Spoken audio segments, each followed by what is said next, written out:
चलो ठीक है। तो हम यहाँ पर थे लास्ट उसमें अभी हमने डिस्कशन किया कर रहे थे कि जो भी लोग मतलब hedging is not a compulsion. ठीक है, hedging is not a compulsion कि वो करना ही करना है। If big player is if big player is much confident that there is no problem in the near term, then he will not do the hedging। ठीक है, समझ में आ गया सबको। फ्यूचर जो है वो दोनों टाइप की पोजीशंस फ्यूचर्स के अंदर बन सकती हैं। इक्विटी के अंदर अनलिमिटेड टाइम के लिए पोजीशंस बन सकती हैं, मतलब मन करे आपका 20 साल तक रखो अपना पोजीशंस को, मन करे आपको कि अगले दिन निकाल दो, और मन करे आपका तो महीने भर, एक महीने बाद, एक महीने के बाद निकाल दो, 1 मंथ बाद निकाल दो आप positions. It is not a foundation. लेकिन जब कभी भी हम फ्यूचर्स एंड ऑप्शन सेगमेंट की बात करेंगे, देर is A boundation of time, because positions created in the futures and option segment are just for hedging. These segments were created as a hedging tool। और hedging जो होती है वो temporary होती है, वो परमानेंट नहीं होती है, इसलिए उसको लिमिटेड टाइम के लिए रखा गया है। उसका टाइम बाउंडेशन है। परमानेंट क्या है? इक्विटी। लेकिन टेम्परेरी क्या है? Futures and option segment.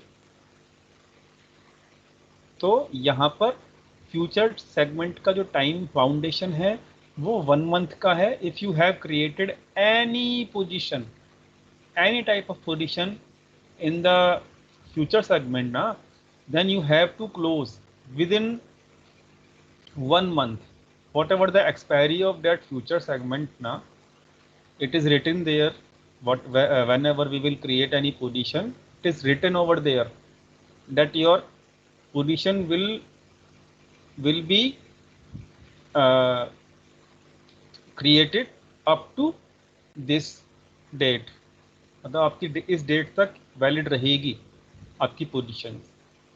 So it is written over there.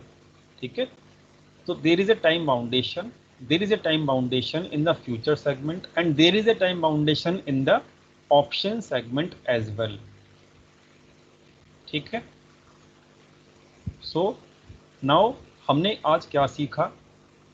Plus in the option segment also we can create both type of positions, hedge positions, oh sorry, bearish positions and bullish positions, both in the option segment we can create।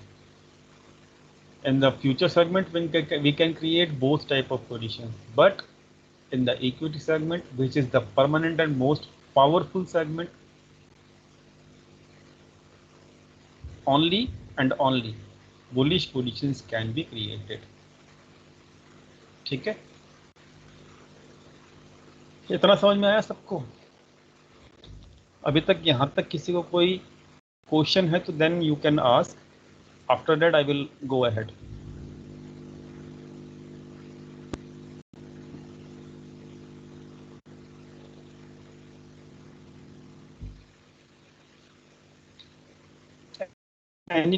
any doubt or any question you can ask, I'm giving you time।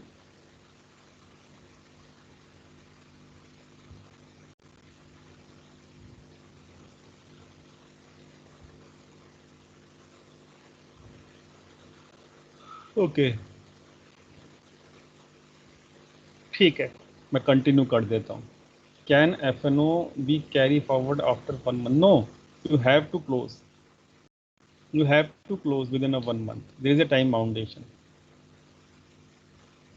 after the expiry date, मतलब there is a foundation that yes, you whether it is bearish or whether it is a bullish position, any type of positions you have created, it is valid only till the validity date of that future and option segment। You can't carry forward, you have to close first and then।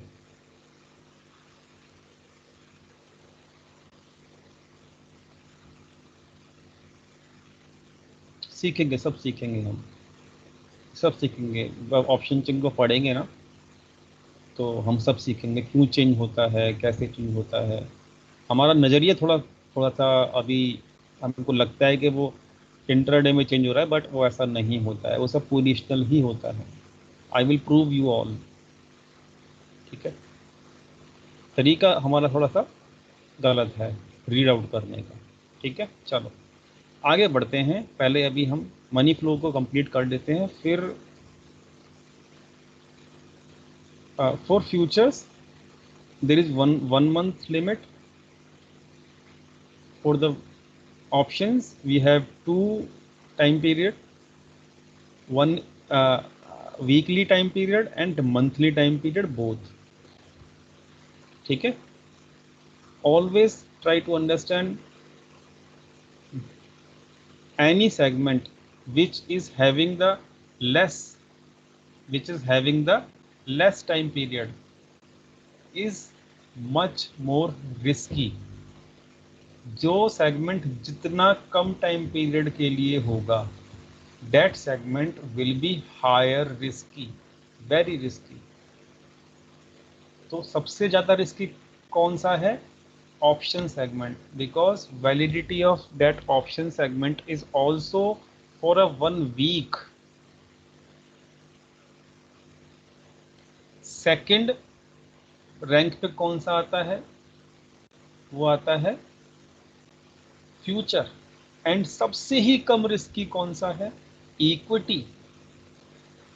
ठीक है, इसको आपको समझना होगा, risky किसको कैसे decide होता है। ठीक है ना, तो जस्ट ये भी नोट डाउन कर लोगे तो अच्छा होगा आपको, क्योंकि कल कोई लोग ये ना पूछें अरे सर हमको तो ज़्यादा ऑप्शंस में ही लॉस होता है, ये क्यों होता है। ठीक है, तो इसलिए ही होता है दोस्तों। ठीक है, और हम लोग हमेशा रिस्की चीज़ों के पीछे ही भागते हैं। आई डोंट नो वाई, मुझे तो पता ही नहीं है ऐसा क्यों। हमको एक लिमिट, हमको एक वो रखनी चाहिए, क्या छोटी सी, चलो उसके बारे में हम कल बात करेंगे। अभी हम तीनों समझ चुके हैं, तीनों सेगमेंट कौन कौन से हैं। ठीक है, वेरी गुड, आगे बढ़ लेते हैं हम।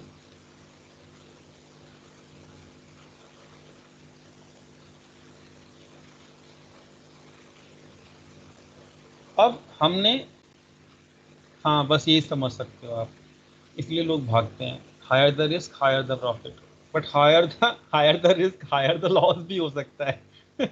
ये भी बात ख्याल रखना, और वही ज़्यादा होता है रिटेल ट्रेडर्स के साथ। तो प्रॉफिट तो देखते ही नहीं है 2-2 महीने तक, लॉस ही देखते रहते हैं, है ना। चलो वो तो एक नेचर है रिटेल ट्रेडर का, है ना, चलो छोड़ो। अच्छा, हम ये समझ चुके हैं तीनों सेगमेंट का, तीनों सेगमेंट किस किस पर्पस के लिए यूज़ किए जाते हैं वो समझ चुके हैं। ठीक है, अब मैं आपको ना, एक मिनट रुको यार,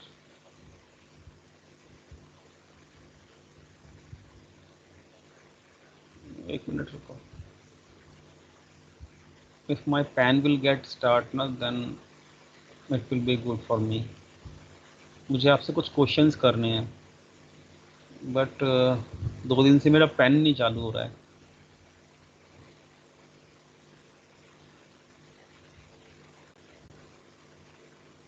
इसको दोबारा डाउनलोड करना होगा अनइंस्टॉल करके। In next class I will do this. ठीक है, चलो कोई बात नहीं। इसमें है कुछ पेन का ऑप्शन है क्या, देखते हैं।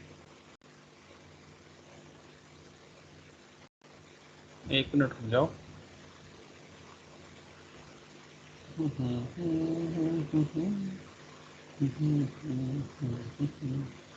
अरे इसमें तो इमोजीज बन के आ गए, क्या करेंगे इनका। अच्छा, नोट पैड यूज़ कर लूँ? नोट पैड में बहुत ज़्यादा टाइप करना होगा। कोई बात नहीं, जो मुझे क्वेश्चंस पूछने हैं मुझे, वो मैं आगे क्लास में, अगले क्लास में, नेक्स्ट क्लास में पूछ लूँगा। ठीक है, नहीं तो चलो नोट पैड यूज़ ही कर लेते हैं। आपका सजेशन अच्छा ही है, कल करे सो आज कर, आज करे सो अभी। पल में परलय होएगी, कैसे है वो? मुझे तो याद ही नहीं रहते ये सब।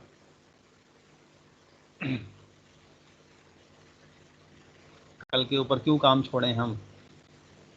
कंप्लीट कर दो भाई मेरा जो ये नोट पैड।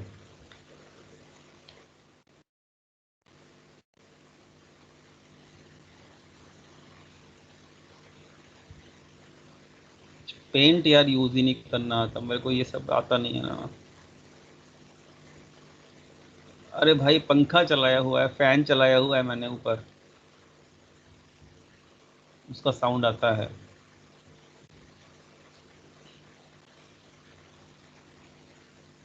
चलो नोट पैड आ गया भाई। अभी नोट पैड में भाई फॉन्ट बड़ा करना वगैरह मुझे आता नहीं है, इसलिए अगर सबको दिख रहा है तो देन इट इज़ गुड, नहीं दिख रहा तो भी इट इज़ गुड। ठीक है, मुझे आता नहीं है ज़्यादातर, ये बच्चों वाले काम मुझे आते नहीं है, ये जो नर्सरी क्लास में पढ़ाए जाते हैं ना कि पेंट करना सिखाना, नोट पैड बनाना सिखाना, आई मतलब मैंने ये सब सीखा ही नहीं। ठीक है, तो I do not know, but I will try. मुझे कुछ क्वेश्चंस करने हैं आपसे। ठीक है, आपका जो माइंड है वो मुझे देखना है कि आपके माइंड में कितना चीज़ें आ रही हैं। ठीक है, सो वो क्वेश्चंस जो हैं, अगर आपने सही आंसर दे दिया देन आप समझ जाना कि you are now you have become the proper, मतलब 50% आपका काम हो गया। अगर आपने ये क्वेश्चंस के आंसर्स देने मतलब दे दिए ठीक, तो आप समझ लेना कि जो भी मेरा कोर्स का ऑब्जेक्टिव है उसका 50% काम आपका कंप्लीट हो चुका है। ठीक है, तो just focus on my questions and just try to answer. ठीक है, एक मिनट रुको। पेंट,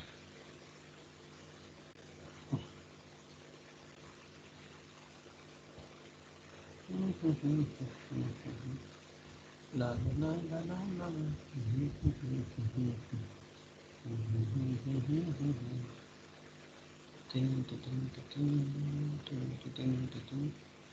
अरे इसमें कुछ है क्या, फैन वगैरह? अरे है क्या इसमें? अरे वाह, ये सही है भाई। इसका साइज बड़ा कैसे होगा?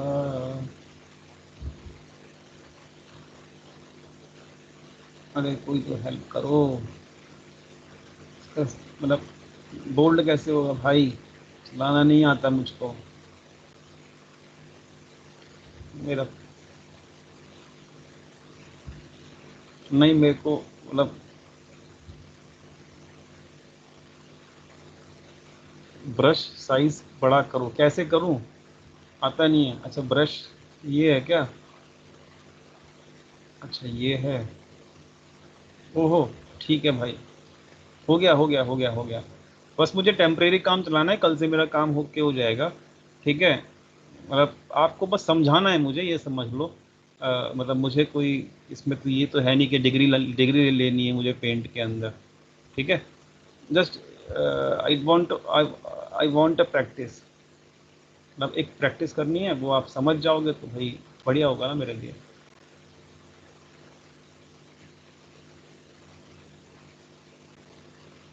चलो न्यू कर देते हैं इसको, मुझे पता ही नहीं। अरे घूम गया भाई मेरा दिमाग,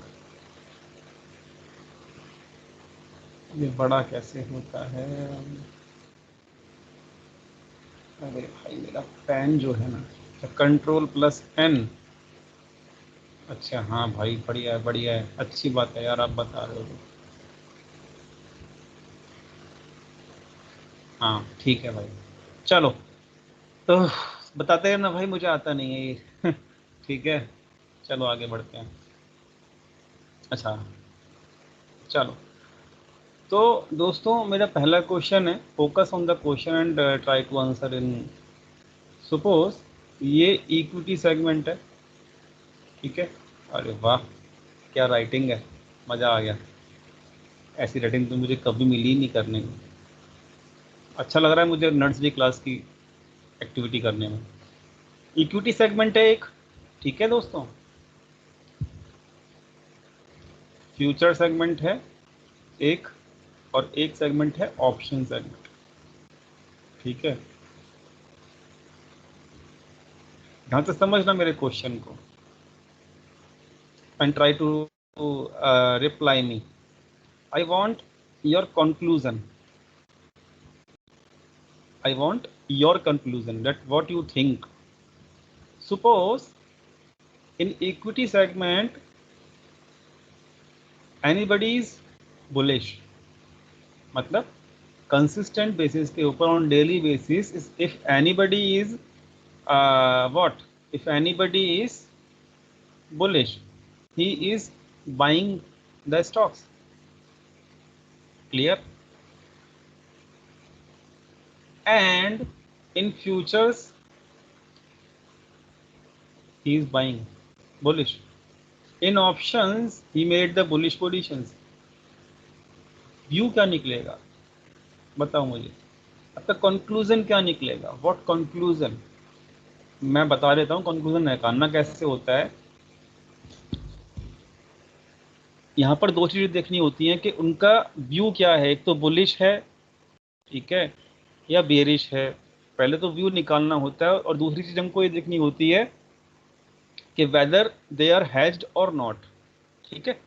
तो यहाँ पे जो व्यू होता है दो तरीके से देखना होता है अपने को कि whether they have done the hedging or not, plus if they have not done the hedging then what is the view, if they have done the hedging then what is the view, ठीक है। तो analysis ऐसे ही करते हैं। तो now in this condition there is no hedging, ठीक है। Note down कर लेना इन लॉजिक्स को, लॉजिक जिंदगी भर काम आएंगे, बता रहा हूँ पहले ही। बहुत सारे लोग ऐसे होंगे जो ये कहेंगे अरे ये क्या बता रहा है ये, लेकिन मैं आपको बता देता हूं these logics will prove and these logics will tell you in advance that what is happening in the market.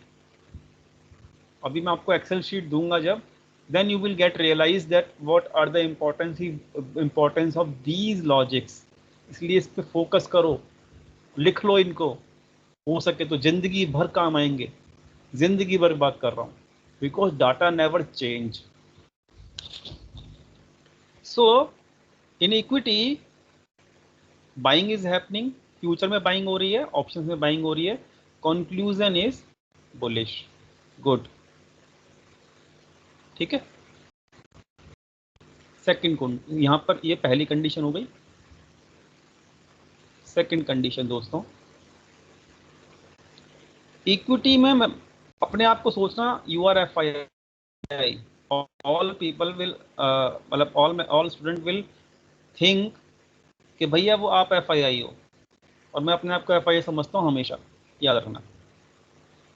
भाई मैं अगर एफ आई हूँ, मैं अगर इक्विटी में बाय कर रहा हूँ, फ्यूचर में भी मैं बाय कर रहा हूँ, सेकंड कंडीशन है ये, ऑप्शंस में मैं सेल कर रहा हूँ।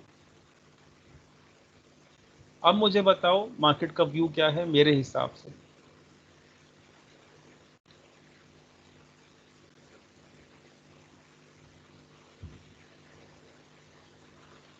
बुलिश तो है ही, bullish with hedge, the view is bullish with hedge, bullish with hedge in options. मतलब मार्केट ऊपर जाएगा, कोई डाउट नहीं है, लेकिन उस प्लेयर ने कहीं ना कहीं हेज भी कर दिया अपनी पोजीशंस को, और हमें दिख रहा है कि कहां पे उसने, नहीं बेरिश तो है ही नहीं भाई वो। हेजिंग में होता क्या है, इक्विटी के अगेंस्ट में हमको हेजिंग देखनी होती है, जो हमारा व्यू माना जाता है कि वो हेज कर रहा है कि नहीं कर रहा। Importance is what, important is equity. Hedging जो होती है वो इक्विटी के अगेंस्ट में ही होती है। So here he is not bearish, he is bullish, but we can say he is cautious. That is why he has created the hedge positions as a bearish positions in the options. Clear हो गया? View clear हो गया? Bullish position से market will go up, but कहीं ना कहीं उसने hedge positions create की हैं, मतलब he is having some doubt in market, ठीक है, but market view is bullish. Clear हो गया? गुड। यहां पे मेरा कंक्लूजन क्या होता है? बुलिश हेज के साथ। हेज, आप हेज में लिख नहीं रहा हूं तो लिख देता हूं यार, हेज के साथ,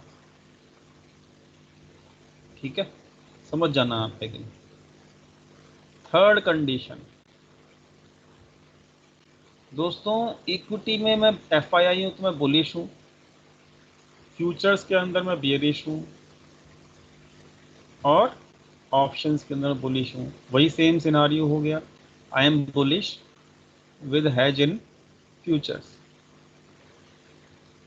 कोई दिक्कत नहीं है, अंडरस्टैंडेबल है बिल्कुल, ठीक है, बहुत सिंपल हो गया ये तो चीज़, ठीक है। अब नाउ फोर्थ चीज, fourth condition.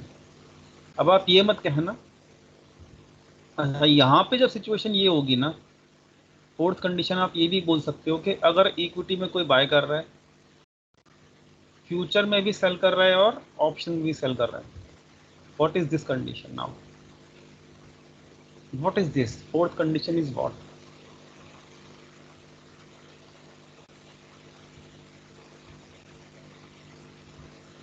No, no, he is bullish, his view will be bullish, but try to understand, but he is not so much confident। मतलब पहली सेकेंड और थर्ड कंडीशन में he was confident only 5 to 10% we can say, कि उसको यहाँ पे डर लग रहा था, इसलिए उसने एक ही सेगमेंट में हेज किया। Only he was doing in the only one segment, hedging only in the one segment, but in the fourth condition he has done the hedging in the both segment against the equity, both, future में भी कर दिया, option में भी कर दिया hedge. इसका मतलब क्या है? नाउ ही इज, मतलब नॉट सो मच कॉन्फिडेंट, मतलब उसका कॉन्फिडेंस हिल चुका है अब। एंड इस कंडीशन में, जो फोर्थ कंडीशन है, इस कंडीशन में मार्केट बहुत तेजी से ऊपर नहीं जाता है। मतलब आपको यहाँ पे जब भी ऐसी कंडीशन दिखे, समझ जाना है कि आपका व्यू तो बुलिश है, लेकिन कुछ गड़बड़ भी हो सकती है, गड़बड़ घोटाला हो सकता है कुछ मार्केट में। तो यहाँ पे अगर दोनों सेगमेंट में कोई बेरिश है, इक्विटी में बुलिश है, मतलब ओवरऑल तो बुलिश व्यू मानेंगे हम, लेकिन भाई बुलिश विद हैजिंग तो है, लेकिन ये समझ लो कि यहाँ पे कॉन्फिडेंस बिल्कुल हिला हुआ है, कॉन्फिडेंस बिल्कुल है ही नहीं, और समझ लो कि भाई यहाँ पर तो मतलब कुछ भी हो सकता है। और मोस्टली पता है होता क्या है ऐसी कंडीशन में? मोस्टली यूट्यूबर्स जो होते हैं, मैंने देखे हैं बहुत सारे, वो बोल देते हैं कि भाई मार्केट ऊपर जाएगा, लेकिन उसे यही नहीं पता कि बाकी दोनों कंडीशन में उसने हेज किया हुआ है, और जब मार्केट रिवर्स करता है तो इस कंडीशन में एनालिसिस रॉन्ग हो जाता है, एनालिसिस गलत हो जाता है, क्योंकि यहाँ पे डाटा खुद बता रहा है कि he has done the hedging in the both segment. Why? It means somehow he is not so much confident ना कि भाई मेरी जो बुलिश पोजीशन मैंने क्रिएट की है that will be profitable or not. तो fourth condition is what? Fourth condition applies कि भाई आपको बुलिश तो रहना है, लेकिन you have to control your quantities, you have to control your trades, या फिर you will have to be extra cautious, extra, बस ये याद रखना, ठीक है। फोर्थ कंडीशन में। अब आगे बढ़ते हैं दोस्तों, fifth condition, sixth condition and seventh condition. ठीक है,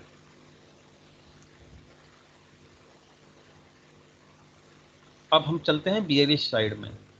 इक्विटी में consistently like FII is doing the bearish, मतलब like doing what FII doing, FII is only doing the selling ना सिंस लास्ट 40 डेज। तो 40 दिन हो गए सेलिंग करे जा रहा है एफआईआई इक्विटी सेगमेंट में।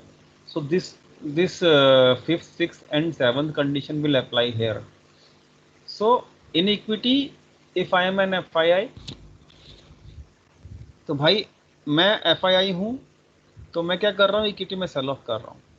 यहां पे मैंने फ्यूचर्स को कर दिया हेज, यानी कि बुलिश कर दिया, ऑप्शंस को बियरिश। यहाँ पे मेरा व्यू बियरिश ही होगा और मुझे पता होगा कि फ्यूचर इज हेज्ड हेयर, तो यहाँ पे बियरिश विद हेज। क्लियर हो रहा है ये सब कंडीशंस क्लियर हो रही हैं सबको? कोई डाउट तो नहीं है किसी को? because when we will maintain the data na, all these conditions will come out on the Excel sheet. If you will have the knowledge of these logics in advance na, then it will be very easy to understand the what is the condition.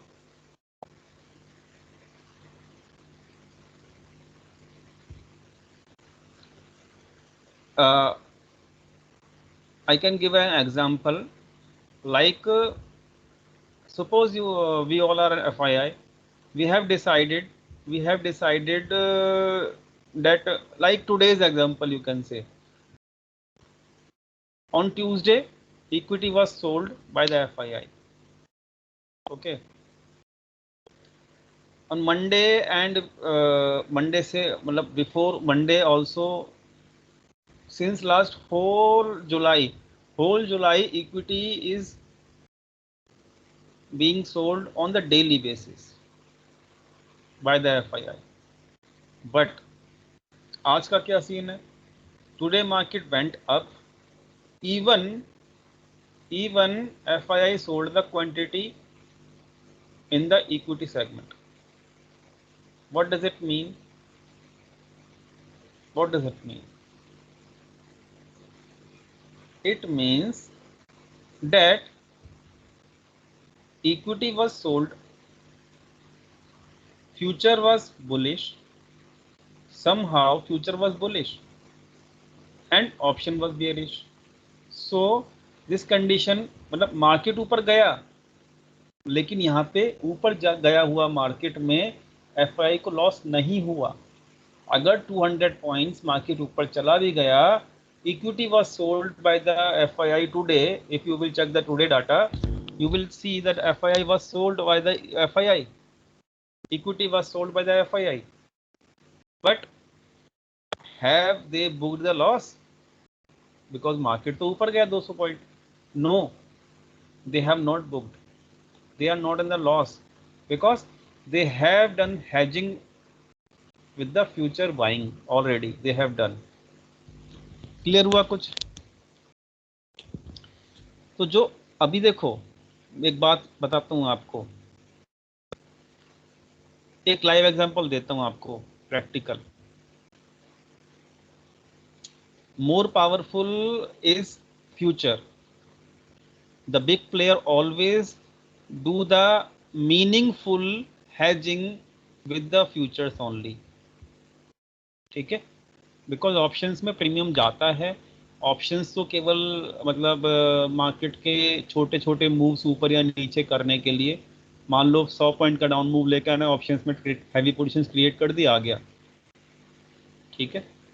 But एक trend को decide करने के लिए future का data बहुत important होता है, positional अगर करना है तो। So the powerful tool is for hedging is futures. Options is just to create the, or just to create the stop loss hunting, या फिर मार्केट में एक वाइब्रेशन लेके आनी है, then you can use the, मतलब you can you can do with the option easily. ठीक है, so fifth position is done, fifth condition is done. I hope अब यहाँ पे समझो, सिक्स्थ कंडीशन में तीनों सेगमेंट ही जब बेयरिश हो जाएंगे तो क्या होगा, बताओ बताओ बताओ बताओ।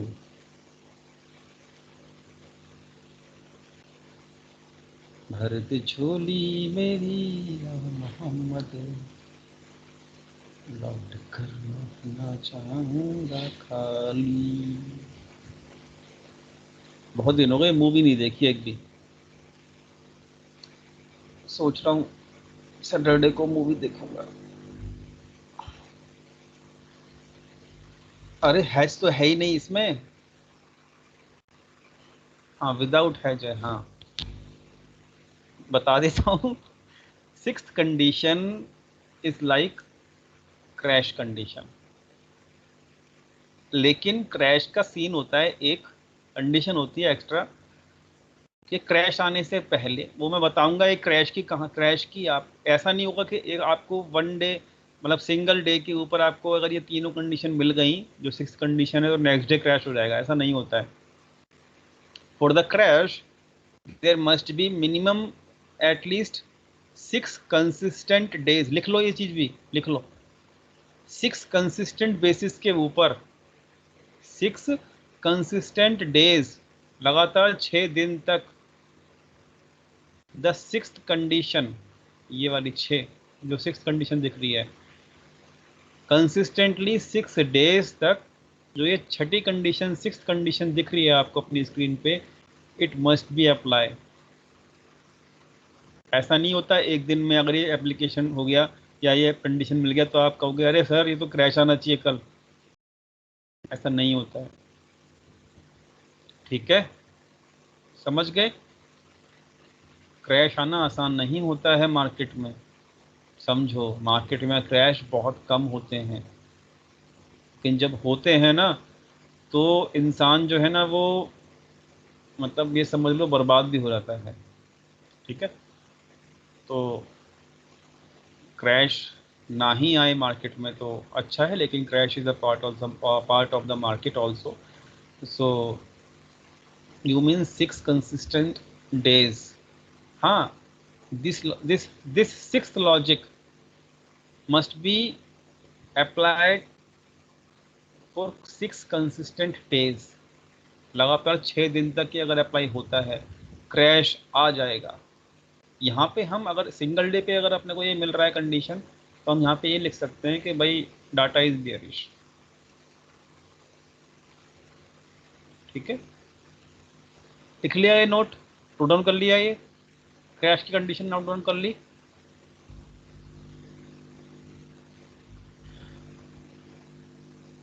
कुछ डाउट तो नहीं है? समझ में आ रहा है सबको? बहुत इंपॉर्टेंट है ये लॉजिक्स, कल कहा भी था बादाम खा के आने सबको।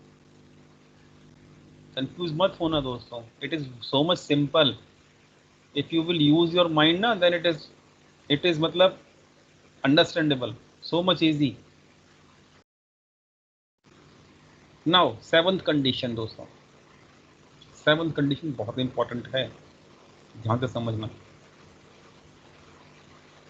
हाँ, it is bearish only, in that condition it is bearish only, if for 1 or 2 days it happens then it is bearish only, but if you will get on the data point for the 1 week then it is a problem, it is a problem definitely। ठीक है, now the last condition, last नहीं second last है, इसके बाद एक condition और है।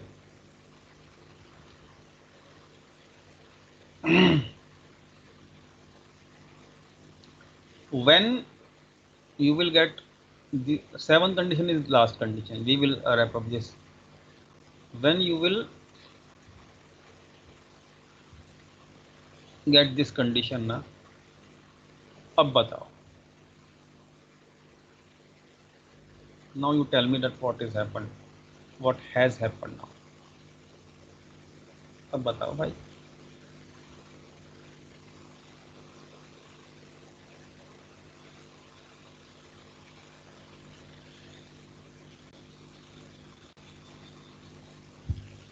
ठीक है बेरिश, आगे बताओ।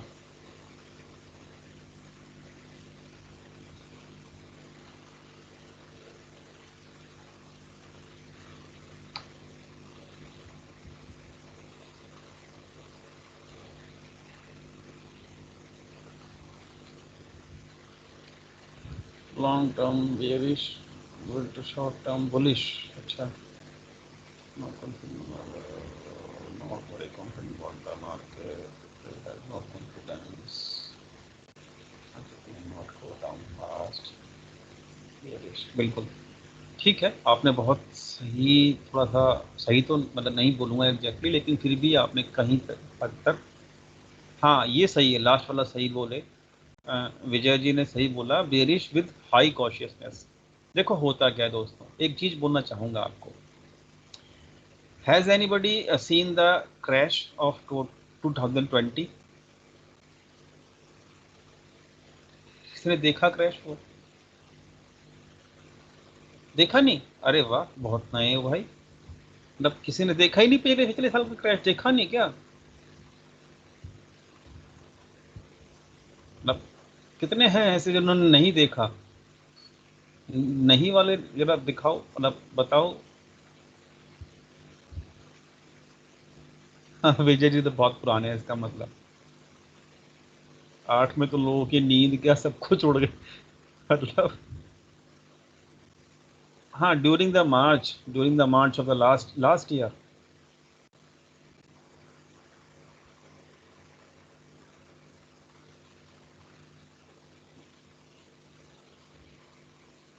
नहीं, यहाँ crash not happen on the one day, मतलब वो एक दिन नहीं चला था, वो तकरीबन 1 महीना चला था, वो 1 महीने तक क्रैश चल रहा था वो। जहाँ देखो जहाँ देखो सब रो ही रहे थे उस वक्त। क्रैश ऐसा हो रहा था, मतलब बुरा हाल हुआ मचा था वहाँ पे लास्ट ईयर, याद करो। चलो, किसी को अगर नहीं है याद, और या फिर किसी ने नहीं देखा, तो मैं आपको एक एग्जांपल देता हूँ। मुझे समझना, मैं जो समझाने की कोशिश कर रहा हूँ आपको, जस्ट ट्राई टू अंडरस्टैंड। दोस्तों, आप मुझे एक बात बताओ, मार्केट गिर रहा है, गिर रहा है, गिर रहा है, गिर रहा है, गिर रहा है, डेली गिर रहा है। क्रैश में ऐसी होता है, डेली गिरता है मार्केट। दोस्तों, मार्केट गिर रहा है, गिर रहा है, गिर रहा है, तो क्या ऐसा होता है कि गिरता ही चला जाएगा मार्केट? ऐसा होता है क्या मार्केट गिरता ही चला जाएगा? कभी ऐसा होगा ही नहीं कि कभी रुकेगा ही नहीं कहीं पे। मतलब आप समझ रहे हो ना मैं क्या बोलना चाहता हूँ? I want to ask that there is a bottom ना, कहीं पर तो रुकेगा ना मार्केट, कहीं पर। नहीं, डिपेंड्स कैसे? जीरो तो होगा नहीं, मार्केट कभी जीरो हो ही नहीं सकता। आज अगर 15,000 पे है मार्केट, ऐसा तो होगा नहीं कि 1 महीने बाद या फिर जो क्रैश शुरू होता है जब कभी भी, तो भाई वहां पे मार्केट जीरो हो जाएगा, ऐसा नहीं होगा। At any point, whether it is 10,000, whether it is 8,000, whether it is 5,000, somewhere the market will take the bottom ना। होता क्या है, whenever there is a market near the bottom ना, then market start reversing after making the bottom, the market start reversing, and in that condition you will get the seventh condition. After the crash, when the market will make the bottom na, in that condition the both segment will start to become the bullish। इसे कहते हैं bottom out होना।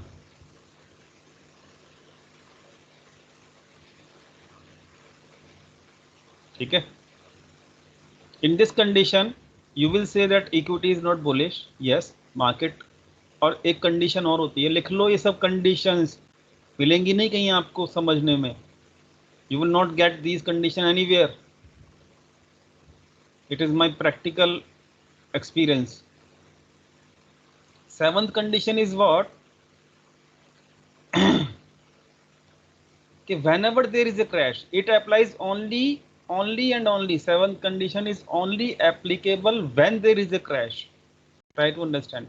When there is a crash, and crash happens when there is a correction, when there is a fall of the market of around more than 20%. Till the time of 10 to 15%, I do not take that correction कि भाई वो बहुत बड़ा crash है, मैं डर गया, मुझे डर लगता है क्रैश से. ऐसा नहीं है, मैं उसको मानता ही नहीं हूँ crash. If the market has correct 10 to 15% ना, then it is not a crash.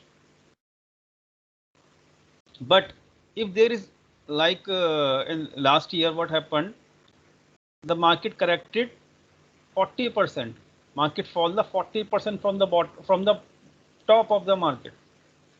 40%, exactly 40% market was correct in the March month. That was the crash. So if there is the crash running in the market now, crash आता कैसे है? That is the sixth condition. ठीक है. अब crash खत्म कैसे होगा? How the crash will get end? That is the seventh condition. If the crash is running, you know that. When the market will get bottom out, you know that now. How? Consistently on the daily basis you are getting the sixth condition. मतलब crash चल रहा है, crash चल रहा है, crash चल रहा है, कोई दिक्कत नहीं है, चलने दो उसे. ठीक है. Last year the sixth condition was found for consistently 25 days. 25 days crash चल रहा था उस वक्त. समझ रहे हो? नाउ जब क्रैश चल रहा होता है, you will get this sixth condition. But suddenly what you will C, equity segment you will see somehow is still bearish, but future is bullish and option is bullish. Both segment will get start bullish.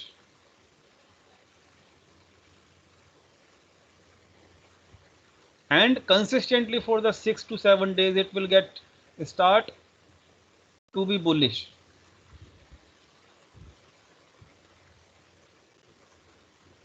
समझ लेना market bottom out हो चुका है. वहां पे सबसे अच्छा time होता है मार्केट के अंदर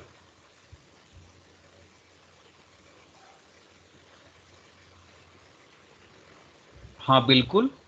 fourth condition is like top. it is near the top market. it is the near top market. लेकिन लगातार 6-7 दिन होना चाहिए. जब कभी भी टॉप और बॉटम हम फाइंड आउट करेंगे, it should be consistent for the 1 week.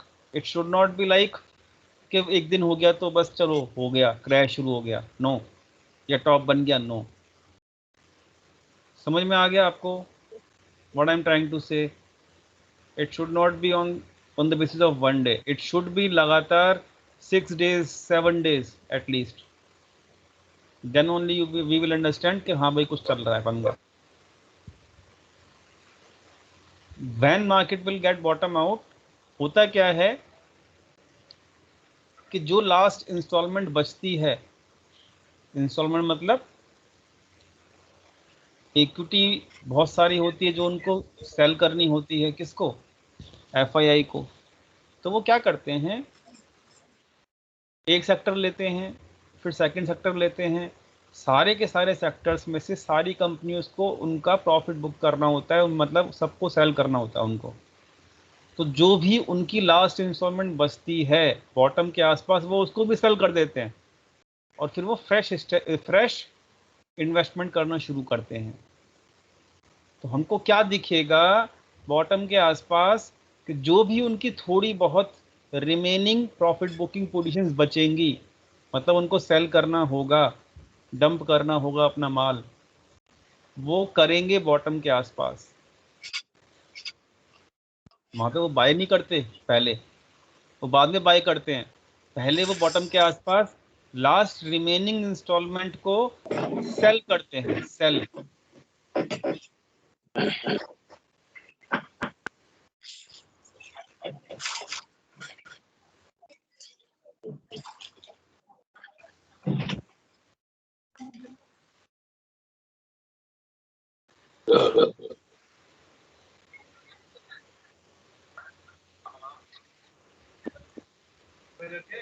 नहीं, अगेन आई एम रिपीटिंग। अरे भाई कौन है अब तो यार, मतलब मुझे फायदा कुछ नहीं है यार इतना मेहनत करने का आप लोगों के साथ। अगेन आई एम रिपीटिंग, जब कभी भी बॉटम आउट होगा मार्केट, ऐसा नहीं होगा कि भाई पहले बाय चालू, इक्विटी में बाइंग शुरू हो जाएगी। नो, जो लास्ट इंस्टॉलमेंट होगी, जो भी उनको लास्ट, मतलब जाते जाते भी कहते हैं ना कि अरे ये तो जाते जाते भी, मतलब जैसे अब कोविड चल रहा है ना, कोविड जाने तो वाला है बट स्टिल द मतलब कह लो आप कि भाई मतलब पेशेंट तो डेली आ ही रहे हैं ना, चाहे थोड़े बहुत ही आ रहे हों। तो वही चीज़ है कि कोविड का भी अब बॉटम आउट हो रहा है, लेकिन रिकवरी रेट फ्यूचर फ्यूचर में और ऑप्शंस में हो रही है अच्छी। लेकिन इक्विटी में तो अभी भी पेशेंट आ रहे हैं ना। आप समझ गए मेरा एग्जाम्पल? सबसे बेस्ट एग्जाम्पल है, समझ गए ना? तो इसी तरीके से होता है जब बॉटम होना होता है मार्केट क्रैश के बाद। I am again speaking, after the crash, after the crash you will see this, क्या, this condition. What condition? The last condition. अब कहाँ गया ये पेंट? ठीक है, the last condition of seventh condition you will see only when after the crash the market will get bottom out, the last installment of equity, जाते जाते वो उसको भी सेल कर देते हैं, but they gives the hint to you कि हाँ भाई अब हम बुलिश होने वाले हैं। वो कैसे हिंट मिलेगा आपको? जब वो फ्यूचर एंड ऑप्शन सेगमेंट को बुलिश करना शुरू कर देंगे, but this condition only after when there is a crash running. समझ में आ गया सबको ये 7 कंडीशन? समझ में आ गई? कोई ऐसा है जिसको नहीं समझ में आई है? लॉजिक लिख लिए सबने? क्योंकि लिखोगे नहीं तो कुछ मिलेगा नहीं, पहले ही कह रहा हूँ।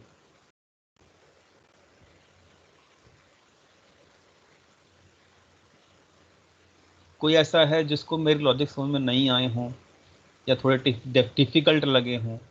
डिफिकल्ट तो देखो है नहीं, दिमाग चलाना पड़ेगा आपको, आपको लॉजिकल सोचना होगा चीज़ों को। क्लियर है ना दोस्तों? अब मैं आपके साथ ना कल एक्सेल शीट शेयर करूंगा। ये तीनों सेगमेंट का डाटा जो है वो आपको एक्सेल पे मिलेगा। अरे कंडीशन तो दोस्त कितनी भी बना दो आप, 8 नहीं 14 बना दो, 15 बना दो, ठीक है। मैं आपको लॉजिक दे रहा हूं, मैं आपको लॉजिक दे रहा हूं कि हमको ये आइडेंटिफाई करना होगा कि इक्विटी के अगेंस्ट में हैजिंग हो रही है या नहीं हो रही है, और अगर हो रही है तो in which segment they are doing the hedging, और अगर नहीं हो रही है हैजिंग तो then it is good. I am just trying to give you the logic, just understand this. आपको चीजें ना समझनी है,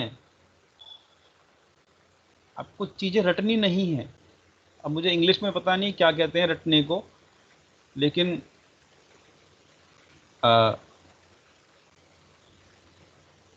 आपको चीजें अपने दिमाग में बैठानी हैं, ठीक है? समझ गए? मुझे नहीं पता, मेरी इंग्लिश इतनी स्ट्रांग नहीं है, ठीक है। तो I gave you the outlook that how you will identify where is the hedging is done and where is the hedging is not done, how we will conclude our data, these all are our logics. We will give you the excel sheet as well of the positions, ठीक है, कल मैं दूंगा Excel sheet आप सभी को. We will try to conclude the data in the same manner जो आज हमने सीखा.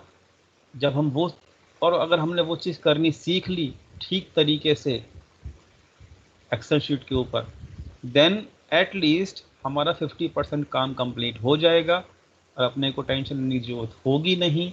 और फिर देखो आपकी एनालिसिस भी परफेक्ट होनी शुरू हो जाएगी. स्टार्टिंग में केवल आपको प्रैक्टिस करनी होगी. I will give you the logics, how to read, how to maintain the data, how to analyze the data. I will tell you each and everything, ठीक है, in the next 2 classes. But उसकी practice करनी होगी तभी आएगा. ठीक है, logics आप लोग समझ चुके हो. ठीक है, any question in today's class? Hedging क्या होती है, फ्यूचर सेगमेंट क्या होता है, टाइम बाउंडेशन उसकी क्यों आया, सब बता दिया मैंने आज प्रॉपर तरीके से. Which is the most powerful segment, है ना, सब बता दिया. याद रख लेना इन सब चीज़ों को, लॉजिक बता दिए.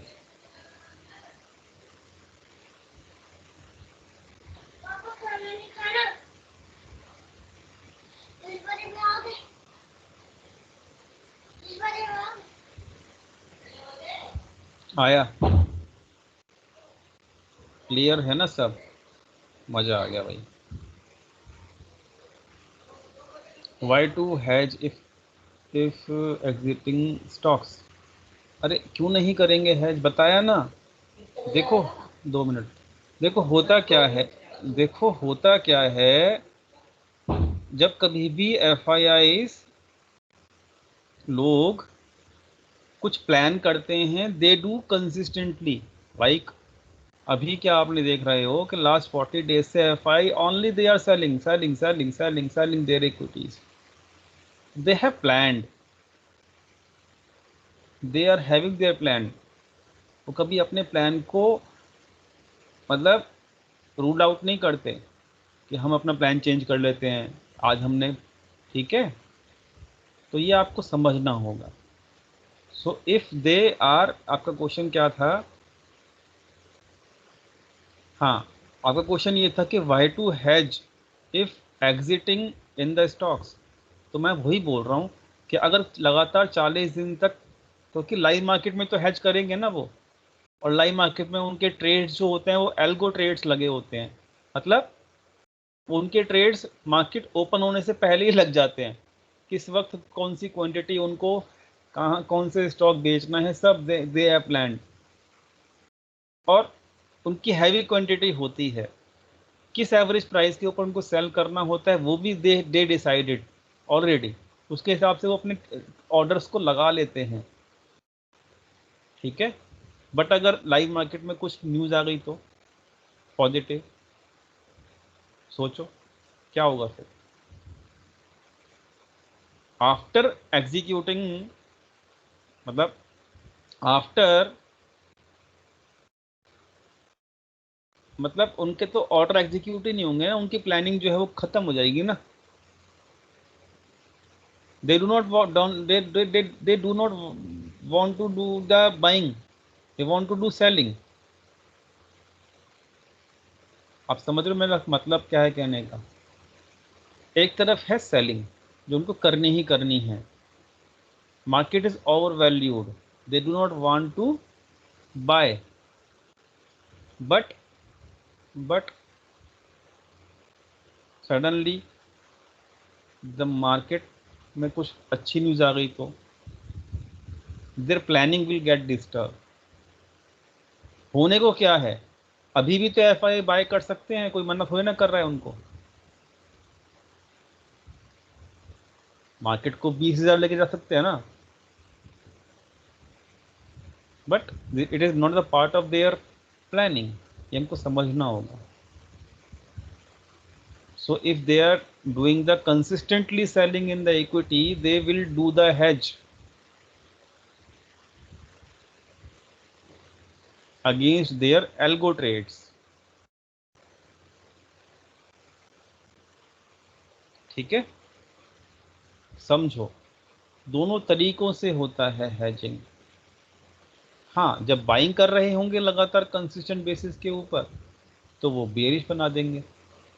ठीक है, चलो कल अब करेंगे क्लास, 9 बज गए, कल इंडिया का मैच भी है, और चलो 11 बज गए हैं, बहुत लंबी क्लास हो गई है। हमारी क्लास तो ऐसे ही रहेंगी वैसे, ठीक है, पर डे होंगी, संडे को we will have the off. ठीक है, चलो, good night to all, thank you.